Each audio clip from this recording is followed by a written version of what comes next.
We all know that practice makes perfect and the 10,000 hour rule. Let's face it, we have spent hundreds of hours backtesting and all we notice is we are making even more mistakes than in our live trading and have bad results, and even if your win rate is good or you're making gains, it is not realistic and does not carry over into the real game. The issue with backtesting is that it does not create a real trading environment of having to wait for ideas to play out and each day to pass, meaning you'll be processing weeks, if not months of information in just a few hours, and no one can do this efficiently. I think there are two main ways to do this, with the first one being recommended by ICT himself, who recommends tape reading and then logging what happens in hindsight, like you have actually taken it, to trick your mind into thinking it has the experience of seeing your setup over and over again.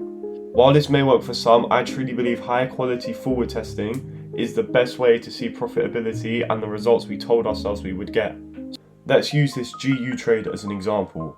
Let's say on Euro and bullish on DXY, meaning if GU lines market with a down arrow and we'll start looking for sales. I will then check the other pairs at regular intervals to see if/where I would have entered. I will then mark the position and let it run. Now we have took the trade, we have to do the important part of getting the data so we can add. Here you can see my Notion template where I track everything there is to know about a trade.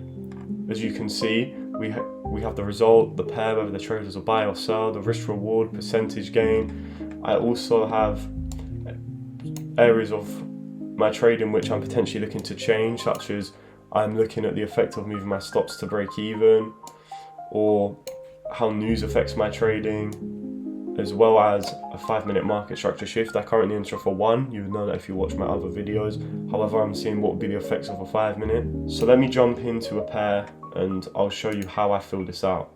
So as you can see, I'll write whether the trade was good or poor or mid, or if it was really good, and I'll kind of write the idea behind taking it. If I took a loss, I'll say why the trade lost, whether that's DXY went to a point of sabotage and moved away, or whether we had a 1 hour fair value gap which I didn't really put too much emphasis on because we had a 4 hour then it lost, or if there was generally nothing wrong and it was a great trade, and sometimes they lose as well. So also have the effect of 1 trade per day, where I said here I would have took a different pair instead. Again, the break even, so if I had 1.3 R, I put my stop loss to break even. This would have been a break even trade. I'll show the different time frames. Here you can see we have the 1 minute, which normally shows the shift, and then the entry and exit times. The 5 minute, as you can see, this was a swing position more. It ended up taking a long time, so this chart's quite zoomed out. The 15 minute, which shows more of an intermediate. It's nice if the 5 minute doesn't capture it nicely like it didn't. The 15 minute shows, you can see the candles fully. 1 hour, this is where I start showing my confluences. So as you can see, we had this 1 hour fair value gap down here.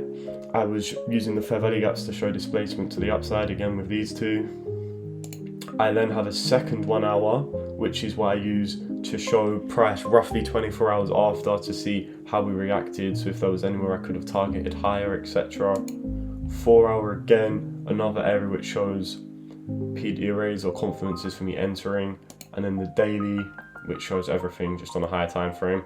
And for example, here we were expecting the consequent encroachment of this daily fair value gap, and price moved higher. I will then, not as much for gold because I don't use DXY, but I'll then show some pictures of DXY for all the majors I trade, which again acts as another confluence. You may be looking at this and thinking, wow, this is quite a bit more effort than just backtesting, just taking a trade, maybe taking a few screenshots. However, how bad do you really want this?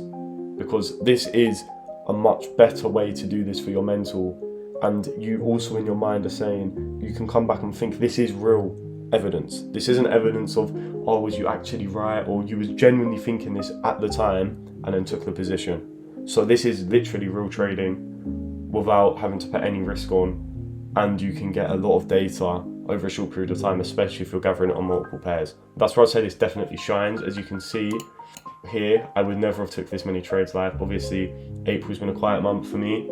However, there's days, for example, the 24th, there was 2 trades, plus if I took a live trade, that's 3 trades in that day where I only ever would have gathered the data on 1.